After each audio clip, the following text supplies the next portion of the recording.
somebody in your job or where you're working or, you know, where you're studying that, you know, is that person, you know, seeing them from time to time, that can be useful as well. I know that Mount Royal has a mentorship program. Yeah. Yeah. Is that Harry Schaefer? That's, yeah, that one. When you apply to that, and I think some students have found it useful. They try to make sure that their people are matched together. I think it's difficult sometimes. I got lucky, probably. Yeah, really lucky. But part of that is you make your own luck by working hard and staying committed and whatever, right?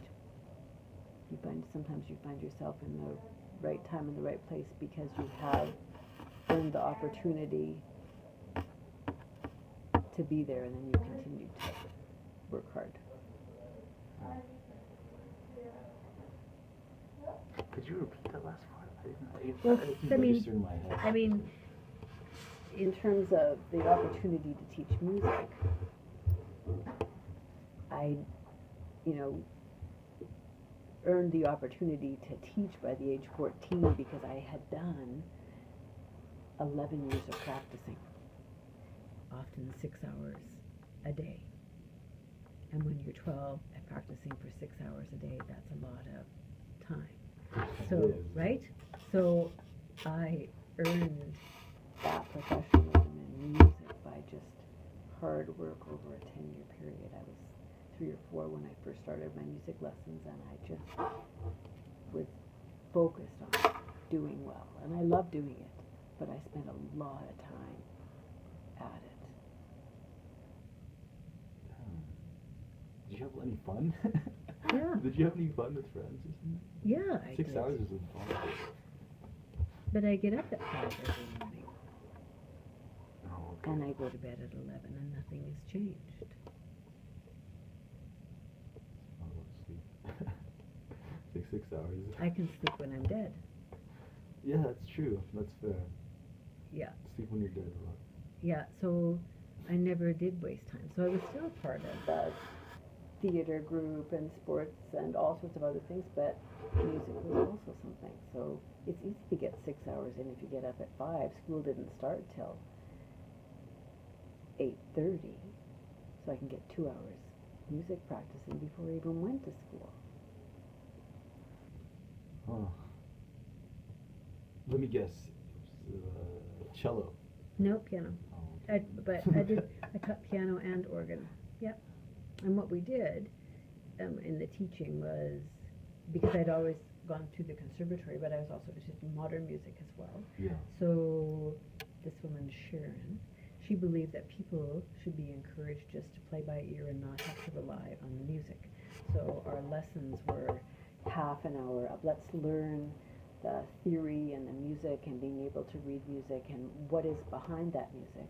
And the other part was, tell me a song that you heard on the radio that you absolutely love, and let's figure out how to play it. We'll figure out how to play with one hand, then we'll figure out what key it's in, we'll add the chords, you'd never need any music, so you can just sit down, you can hear a song, and let's just make music fun so that you can make it on your own.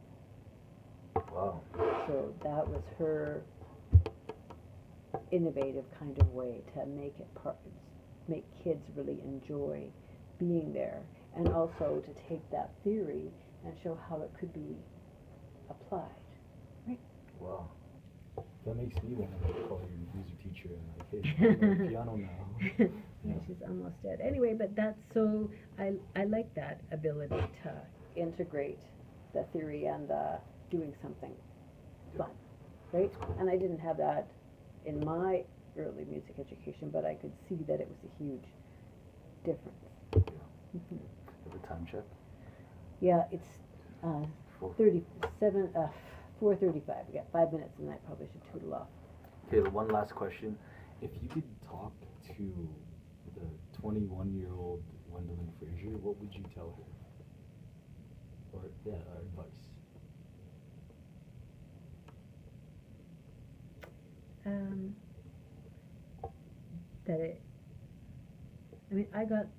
I was always brave, but I think that I got braver as I went along.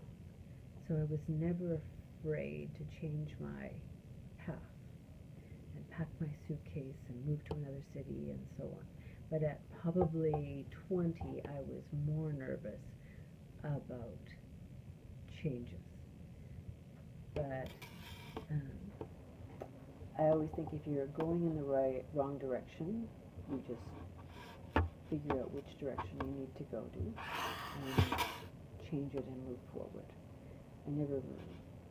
I've learned that you should never regret your decisions because you probably made them on full information and you've tried things out and maybe they weren't going to be the things that you really wanted to do. But if you've worked hard and applied yourself, then there's always another opportunity, and knowing that you know your values and your strengths and whatever, move forward and do something else.